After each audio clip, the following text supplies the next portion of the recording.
ಪಹಲ್ಗಾಮ್ನಲ್ಲಿ ಭಯೋತ್ಪಾದಕ ದಾಳಿಯಲ್ಲಿ ಮೃತಪಟ್ಟ 26 ಭಾರತೀಯರ ಪೈಕಿ ಬೆಂಗಳೂರಿನವರು ಇಬ್ಬರು, ಅವರಲ್ಲೊಬ್ಬರು ಮತ್ತಿಕೆರೆಯ ಭರತ್ ಭೂಷಣ್ ಅವರ ಮನೇಲಿ ನಾವಿದ್ದೀವಿ. ನನಗೆ ಸಂಖ್ಯೆ ಮರೆತು ಹೋಗಿದೆ ಈ ರೀತಿಯಾಗಿ ಎಷ್ಟು ಮನೆಗಳಿಗೆ ನಾನು ಹೋಗಿದ್ದೀನಿ, ಎಷ್ಟು ಜನರನ್ನ ಮಾತಾಡಿಸಿದ್ದೀನಿ ಅಂತ. ಪ್ರತಿ ಸಲವೂ ಒಂದು ಭಾವನೆಯೊಂದಿಗೆ ಆ ಮನೆಗಳಿಗೆ ಹೋಗ್ತೀನಿ, ಇವರ ಮನೆಯ ಸಾವು ಕೊನೆಯದಾಗಬೇಕು ಅಂತ, ಇನ್ನು ಮುಂದೆ ಈ ರೀತಿಯ ಸಾವುಗಳಾಗಬಾರ್ದು ಅನ್ನುವ ಭಾವನೆಯೊಂದಿಗೆ ಹೋಗ್ತೀನಿ. ಅವ್ರನ್ನ ಮಾತಾಡಿಸಿದಾಗ ಇರುವ ಆಸೆ ಒಂದೇ ಇರುತ್ತೆ, ಈ ಸಾವು ಕೊನೆಯದನ್ನಾಗಿ ಮಾಡುವುದಕ್ಕೆ ಸರ್ಕಾರ ಏನೇನು ಪ್ರಯತ್ನ ಮಾಡಬೇಕು, ಎಲ್ಲ ಪ್ರಯತ್ನಗಳನ್ನು ಮಾಡೋದಕ್ಕೆ ಸರ್ಕಾರದ ಮೇಲೊಂದು ಒತ್ತಡ ತರಬೇಕು, ಸಮಾಜದ ಮೇಲೊಂದು ಒತ್ತಡ ತರಬೇಕು ಅನ್ನುವ ಏಕೈಕ ಉದ್ದೇಶದೊಂದಿಗೆ ಇಂಥ ಮನೆಗಳಿಗೆ ಬರೋದು. ಇವತ್ತು ಭರತ್ ಭೂಷಣ್ ಅವರ ಮನೆಯಲ್ಲಿದ್ದೀನಿ. ಭರತ್ ಭೂಷಣ್ ಅವರ ತಂದೆ, ಅವರ ಪತ್ನಿ, ಅವರ ಸಹೋದರ 3 ಜನ ನಮ್ಮ ಜೊತೆಗಿದ್ದಾರೆ. ಸರ್ ನಮಸ್ಕಾರ. ಸುಜಾತ ಅವರೇ, ಭರತ್ ಭೂಷಣ್ ಇಲ್ಲ ಅನ್ನೋ ಸತ್ಯ ಅರಗಿಸ್ಕೊಳ್ಳೋದಕ್ಕಾಗಿದೆಯಾ? Have you accepted the truth? ನಾನಿನ್ನೂ ಏನಾರು ಗೊತ್ತಾಗಲಿಲ್ಲ ಅಂದರೆ ಅವ್ರನ್ನ ಕೇಳೋಣ ಅಂತ ಅಂದ್ಕೊತೀನಿ. ಮತ್ತು ನಾನು ರಿಕಲೆಕ್ಟ್ ಮಾಡಬೇಕು ಅವ್ರು ತೀರೋಗಿದ್ದಾರೆ ಅಂತ. I am still not able to, ಇನ್ನೂ ಅವರು ತೀರೋಗಿದ್ದಾರೆ ಅಂತ ನನ್ನ ಮನಸ್ಸಿನಲ್ಲಿ ಇನ್ನೂ ಇದ್ದಾರೆ ಅಂತಲೇ, ಇಲ್ಲೆಲ್ಲೋ ಕುತ್ಕೊಂಡಿದ್ದಾರೆ, ಎಲ್ಲೋ ಆಚೆ ಹೋಗಿದ್ದಾರೆ ಅಂತಲೇ ಅನಿಸ್ತಾ ಇದೆ. ನನಗೊಂದು ಲಾಸ್ಟಿಂಗ್ ಮೆಮೊರಿ ಅಂತಂದರೆ ಭರತ್ ಭೂಷಣ್ ಅವರ ವಿಷಯದಲ್ಲಿ, ನಿಮ್ಮ ಮಗು ಅವತ್ತು ತೇಜಸ್ವಿ ಸೂರ್ಯ ಜೊತೆಗೆ, ಅಂದರೆ ಸಾವು ಅಂತ ಏನೋ ಅನ್ನೋದೇ ಗೊತ್ತಿಲ್ಲದೆ ತೇಜಸ್ವಿ ಸೂರ್ಯ ಹತ್ಕೊಂಡಿದ್ರು, ಓಡಾಡ್ಕೊಂಡು ಆಟ ಆಡ್ಕೊಂಡಿದ್ದಂಥದ್ದು. ಮಗನಿಗೆ ಅರ್ಥ ಆಗಿದೆಯಾ ಅಪ್ಪ ಏನು ಬರೋದಿಲ್ಲ ಅಂತ? ಮಗ ನೋಡ್ದ, ಅಪ್ಪಗೆ ಏಟಾಗೋದೆಲ್ಲ ನೋಡ್ದ. ಅವನು ಆವಾಗಲೇ ಅಳ್ತಾನೆ ಇದ್ದ, ಅಪ್ಪ ಬೇಕು ಅಂತ. ಅದಾದಮೇಲಿಂದ ನಾನು ಬರೋವಾಗೆಲ್ಲ ಫುಲ್ ಹೇಳ್ಕೊಂಡೇ ಬರ್ತಾಯಿದ್ದೆ. ಈ ಥರ ದೇವ್ರ ಹತ್ರ ಹೋಗಿದ್ದಾರೆ, ಇನ್ಮೇಲೆ ಕೇಳಬಾರ್ದು, ಅಪ್ಪ ಬೇಕು ಅಂತ ಕೇಳಬಾರ್ದು. ಅವನ ಗುಣಗಳು ತುಂಬ ನಮ್ಮ ಹಸ್ಬೆಂಡದು ತುಂಬ ಇದೆ. ಅವನು ಹೇಳಿದ ಮಾತು ಕೇಳ್ತಾನೆ, ಜಾಸ್ತಿ ಏನು ಹಠ ಮಾಡಲ್ಲ, ಅರ್ಥ ಮಾಡ್ಕೊತಾನೆ. ಅವನ ವಯಸ್ಸಿಗೆ ಮೀರಿ ಅವನು ಅರ್ಥ ಮಾಡ್ಕೊತಾನೆ. ಆವತ್ತಿಂದ ಕೇಳ್ತಾನೆ ಇಲ್ಲ ಅವನು. ಡ್ಯಾಡಿ ಬೇಕು, ಡ್ಯಾಡ ಎಕ್ಕಡ, ಏನೂ ಕೇಳಲೇ ಇಲ್ಲ. ನಾನು ಆವತ್ತಿನ ಕೆಳಗಡೆ ಇಳಿದು ಬರೋವಾಗ ಫುಲ್ ಹೇಳ್ಕೊಂಡೇ ಬರ್ತಾಯಿದ್ದೆ. ಈ ಥರ ಡ್ಯಾಡ ದೇವ್ರ ಹತ್ರ ಹೋಗಿದ್ದಾರೆ, ಇನ್ಮೇಲೆ ಕೇಳಬಾರ್ದು. ಕೇಳ್ತಾನೆ ಇಲ್ಲ ಆವಾಗಲಿಂದ. ದಿನ ಡ್ಯಾಡ ಫೋಟೋ ನೋಡಿಬಿಟ್ಟು ಕೈ ಮುಗಿತಿದ್ದಾನೆ, ಏನೂ ಹಠ ಮಾಡ್ತಾಯಿಲ್ಲ, ಆಟ ಆಡ್ಕೊಂಡಿದ್ದಾನೆ.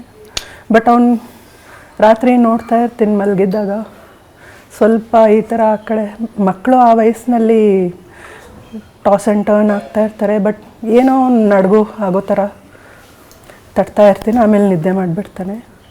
ಏನೋ ಒಂದು ಮನಸ್ಸಿನಲ್ಲಿ ಇದೆಯೋ ಆ memory, whatever hazy memory ಅದು ನೋಡಿದ್ದು ಅವ್ನಿಗೆ ಇದೆಯೋ ಗೊತ್ತಿಲ್ಲ, ಅದೇನು ಅರ್ಥ ಆಗಿದೆಯೋ ಗೊತ್ತಿಲ್ಲ. You wanted it to be a memorable trip of your life, Kashmir. ನಾನು ಯಾವಾಗಲೂ ಕೇಳೋದು, ಭೂಷಣ್ ಬಾವ ನನ್ನ ಕೇಳ್ತಾರೆ ಎಲ್ಲಿ ಹೋಗ್ಬೇಕು ನೀನು ಅಂತ. ನಾನು ಯಾವಾಗಲೂ ಕೇಳೋದು ಯಾವುದಾದ್ರೂ ಒಂದು ಸೀನಿಕ್ ಏರಿಯಾ, ನೇಚರ್ ಇರೋ ಕಡೆ, ರೆಸ್ಟ್ ಆಗೋ ಥರ ಅಂತ.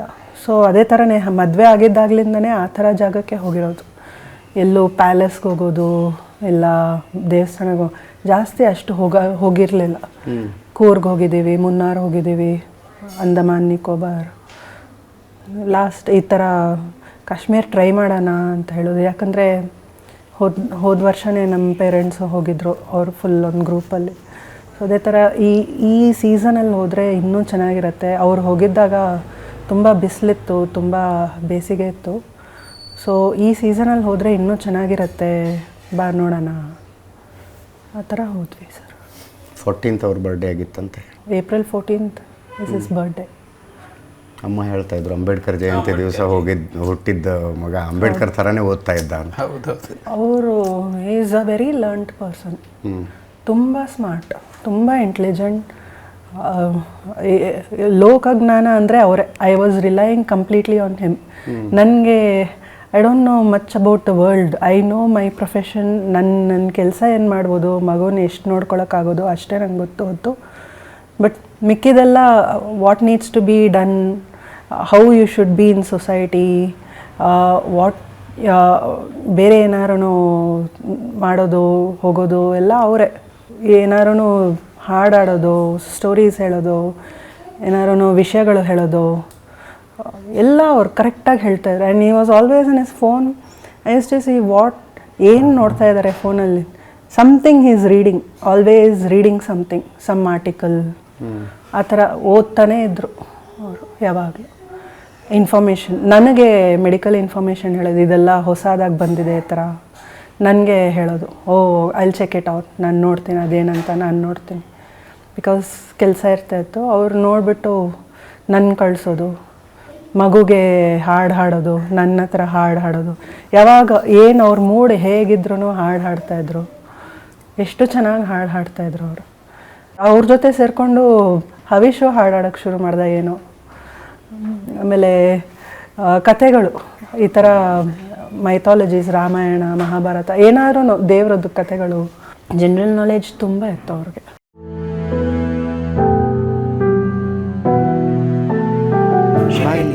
Uncle Degrappa. Hello sir. Good morning. ಏನು ನಿಮ್ಮ ಹೆಸರು? Good morning. Say good morning. Good morning sir. Good morning, sir. I am Havish. I am Avis. ನಮ್ಮ ಮನೆಗೆ ಬರ್ತೀಯಾ? Yes. ನಿನ್ನಷ್ಟೇ ಪಾಪುಗಳಿದ್ದಾರೆ ನಮ್ಮ ಮನೇಲಿ. ಅವ್ರ ಹತ್ರ ಎಲ್ಲ ಟಾಯ್ಸ್ ಇದೆ, ಕಾರ್ ಇದೆ. ಬರ್ತೀಯಾ ನಮ್ಮ ಮನೆಗೆ? ಹೋಗೋಣ. ನಾನು ಇಷ್ಟು ಪಿಕ್ಚರ್ ಬುಕ್ಸು ಒಂದು 10 ಪೇಜಸ್ ಅಷ್ಟು ಫೋಟೋಸ್ ಇರೋ, ಡ್ರಾಯಿಂಗ್ ಇರೋ ಬುಕ್ಸ್ ತರಿಸ್ಬಿಟ್ಟಿದ್ದೆ. ಅಬ್ದುಲ್ ಕಲಾಂ, ಗಾಂಧಿ, ನೆಹರು ಆ ಥರ. ದಿನ ಒಂದೊಂದು ಮಲಗುವಾಗ ದಿನ ಒಂದು ಬುಕ್ ಓದಿ ಇವನಿಗೆ ಹೇಳಿಸಿ ಮಲಗಿಸೋದು. ಕೃಷ್ಣ ವಿತ್ 5 headed ಸ್ನೇಕ್, ಅದು ಇವನಿಗೆ ತುಂಬ ಇಷ್ಟ. ಕೃಷ್ಣನ ಕತೆ ಗೊತ್ತಾ ನಿಂಗೆ? ಹೌದಾ? ಕಾಳಿಂಗ ಸರ್ಪ. ರಾಮನ ಕತೆನೂ ಗೊತ್ತಾ? ಯಾರು ಹೇಳಿದ್ರು ನಿಂಗೆ ಆ ಕತೆನ? ಇವ್ರು ಚುಪ್ಪ. Dada.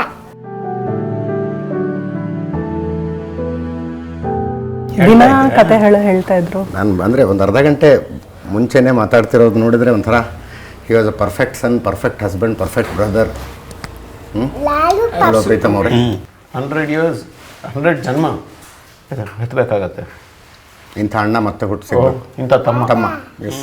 ಹುಟ್ಟೋದಕ್ಕೆ is never aggressive. ನಾ ಯಾವತ್ತೂ ಜೋರಾಗಿ ಮಾತಾಡೋದಾಗಲಿ, ಮಾತಾಡೋದೇ ಇಲ್ಲ.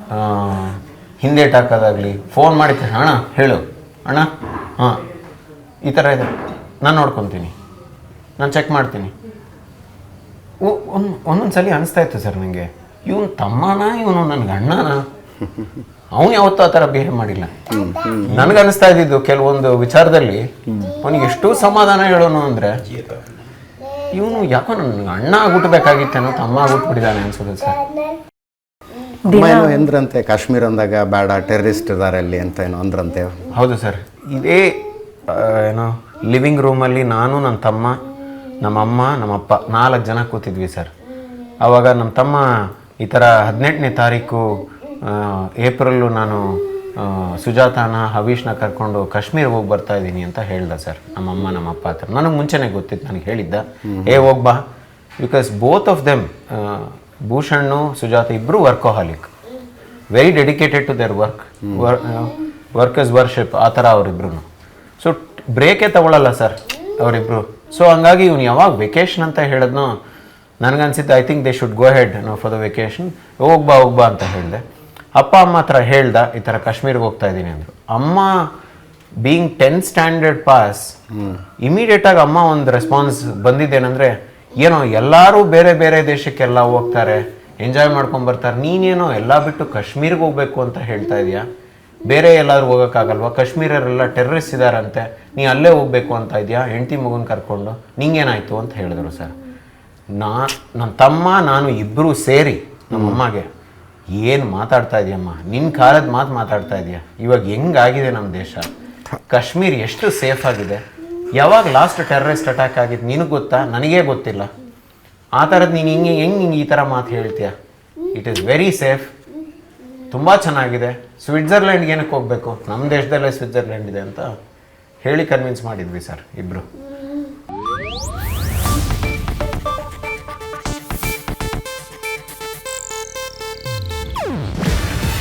ಇದು ಏಷ್ಯಾನೆಟ್ ನ್ಯೂಸ್ ನೆಟ್ವರ್ಕ್ ಪ್ರಸ್ತುತಿ.